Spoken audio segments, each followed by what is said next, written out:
In today's Training Focus, I want to talk about completing the SUIDI Form. Now, do you know what I mean when I talk about the SUIDI Form, when I mention the SUIDI Form? Many of you do. It's been modified and changed over the years. We used to have the SUID form, the SUIDI form, and now it's SUIDIRF. We're getting a lot of extra letters in descriptions and acronyms here recently.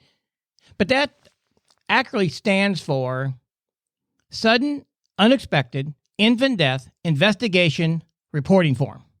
Now, what this is a form that you need to do on every infant death. So let's talk about that. Let's give a brief overview of what it is and why you need to do it. Now, I'd say most investigators out there that work in infant death know about the SUIDI form. You may have some state regulations, you may have agency regulations that make it mandatory. It actually is a voluntary form nationally, but highly, highly recommended. This form covers a lot of different areas, and we're going to talk about some of those and why this is important. But first, I want to lay the groundwork of what to do and why you need to do it.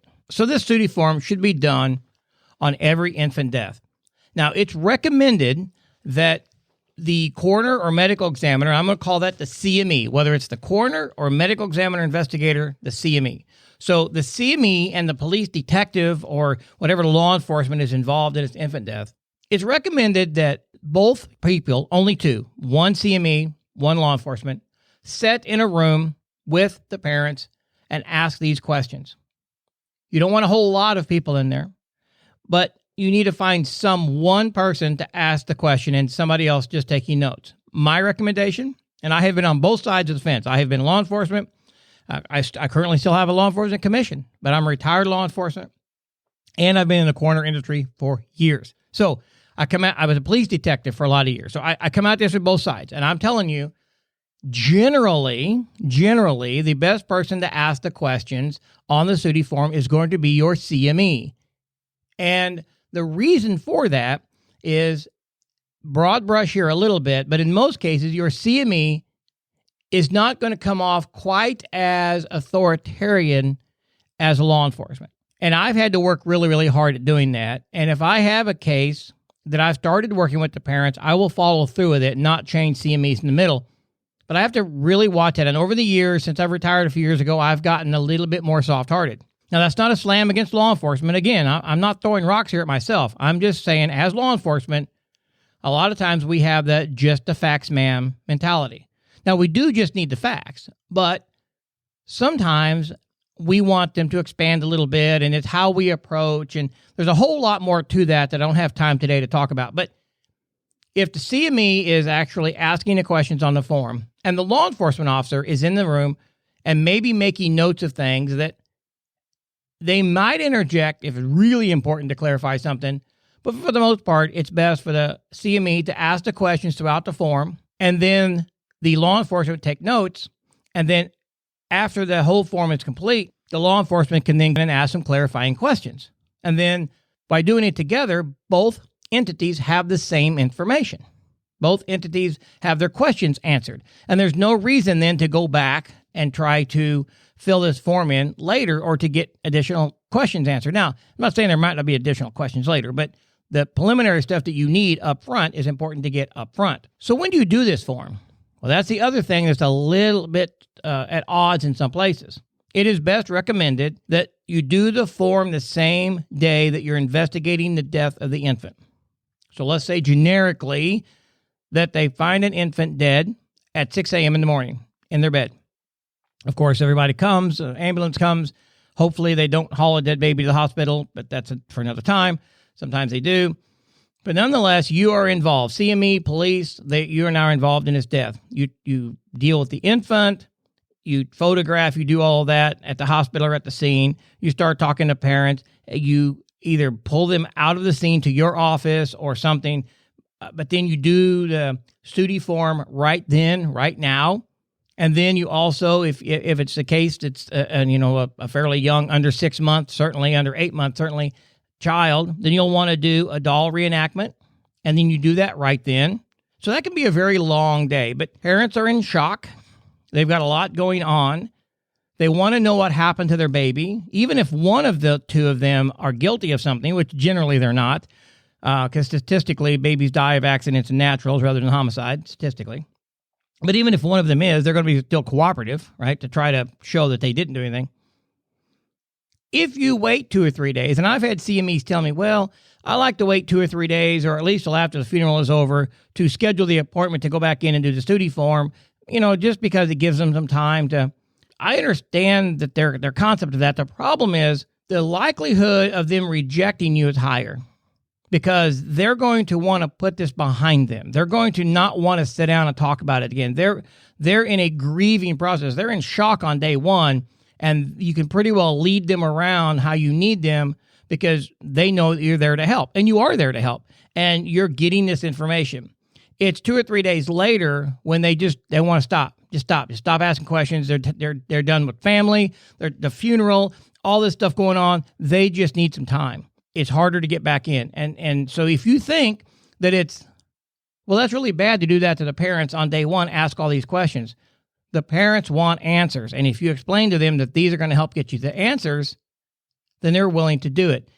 And it's all about guiding them and giving them some power back while they're answering these questions. That's the key. So what is this SUIDI form? So the SUIDI form has 12 pages. Now, some of those pages are information to the pathologist and things, but there's a lot of questions that you ask parents. And, the one of the main reasons for it is that it is a standardized way of collecting information. If we all fill this form out, and most state agencies have a way to report that to the state and or on a state system, computerized or whatever. But if we're all asking the same questions, then we can get information that standardizes why infants die or what is happening. It also helps determine cause of death, especially in circumstances of infants found dead in their bed alone. It guides investigators through the steps of investigation. And I'll tell you the sections of the SUIDI form in just a moment, but it's going to guide your next steps. It's going to give you questions that you need to go out and find answers to. And of course, it gives the ability to document the scene, document things about the infant that's going to help the pathologist. There's just a lot of sections in it that is important. Now, let's go over those sections. The first section is going to be your infant demographics. And of course, this is the infant's name, social security number, your case number, race, things like that. And then pregnancy history. Now, something I'll bring up here. There may be times that you may start on page 2 and go back to page 1, or but it just depending on the situation. But for the most part, if you just follow in order, you're going to be better off. So section 2 is pregnancy. Again, this is about mom. We want her name, middle name, all of her social security, date of birth, things like that. But we ask about how long the mother was pregnant, if there's been any prenatal care, who the doctor was, so we can get medical records, were there any complications, any known medical conditions, all of that stuff, all through the pregnancy. Did the mother use any over-the-counter meds, prescription meds? Was there alcohol abuse or herbal remedies, alcohol, tobacco? We ask those questions. This is good up to about age 1. I have done them on children a little older than 1, but generally not too far above 1. And it's really meant for infants. And you'll know in some of these why, because as they get older, they kind of outgrow some of these things. But so the infant history. So do we have medical records? Do we need to get them? Where do we get them? Any complications during delivery? We want to know whether the baby was premature, what its length and its weight was, and all of those type of things, gestation periods, all of that. And then we go into scene investigation. And the scene investigation is, we're going to know a lot of this ourselves, but there's things that it maybe remind us to ask. Of course, you have the address and things. Was the infant in a new or different location? That may be important to the investigation. And we may not think about that up front, whether this was new location, like they were staying at Aunt's house, or is this a normal thing, or maybe a different part of the house. But it asks that. Did the death occur at daycare? If so, there's other questions that needs to be asked. And then the circumstances. It goes into the next section of circumstances, like who found them, when were they found, who was the last person known alive, which you'll need all of that when it comes to the reenactment. Then, of course, some investigative summary. You've got a place there to write some notes and a little bit of investigative summary. It's not your full report. Then there's a section there for diagrams where you can document a scene. You have a graph paper, a little graph area there where you can draw a sketch of the scene if necessary. And then there's a place to be able, a body chart to be able to document injuries and things like that you see. And then there's the last section of the summary for pathologists. So if you have all of this filled out, of course, for day one, and you have a little bit of questions that the pathologist may want to know. And so you fill those out, a bunch of yes and no's, a few descriptive things. And then this form goes with the baby for autopsy. Now, you're going to take a lot of this information and continue doing your investigation, but this form is either faxed or emailed or whatever, sent with the baby for autopsy if you're not autopsying in your own facility. And the pathologist is going to use a lot of this information during the autopsy to help coordinate his findings to the answers that was given and what your scene looked like. Because there's oftentimes that an infant death is going to go indeterminate because the scene is fine. There's nothing risk about the scene. However, there's also no medical, there's no trauma. And so even after all the stuff is done by the pathologist, we still come up with an indeterminate. But having these questions asked and sent to the pathologist may help not to have an indeterminate case. So your agency may require it. If not, I suggest that you obviously do it. You can get free downloads from CDC. Just go to CDC SUIDI Form on Google, and it'll come up with an explanation of the SUIDI Form. It's got several. It's got a fillable one where you can click on it, and you can take notes. You can have one printed, write on the printed one, and then you can go back in and fill in the form and print it so it looks really nice. But there's also the forms you just print and carry with you in your satchel or your clipboard or whatever. So when you have an infant death, you pull those out and you have all of that ready because you can't go back and find it whenever you need it today. If you don't already have it in your satchel or in your car, it's going to be hard to find. And then there are some additional forms that you can use for a little bit more scene work and things like that. But the SUIDI form is very, very important. Again, I would say most of you that's listening knows what the SUIDI form is if you're working cases where you'll have infant deaths.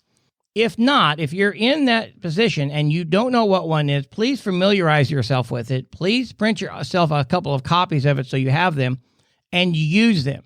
They are long. They do take a while, but parents are willing to answer the questions. It doesn't take that long, and it will give you a real boost in your investigation. Remember, this is day one. So day one, you're finding out a lot of information about their feeding habits and last time they ate and the amounts and vaccinations and birth defects and a lot of stuff day one. So you really, really need to do those. So they are important. You should do them. And I recommend everybody carry them with you so you have them. Unfortunately, you will need them at some point. Luckily, there's not that many. When you need them, you'll have them. Are you wanting to further your education in death investigation, or maybe you're looking to enter the field? The Death Investigation Academy is where you need to start. With accredited training, both online and in classroom, you're sure to find the courses and education you are looking for. The Death Investigation Academy is nationally recognized and is a proven leader in education for the medical legal death investigation industry as well as law enforcement. Check out the Academy today by clicking over to deathinvestigation.training. Again, that's www.deathinvestigation.training.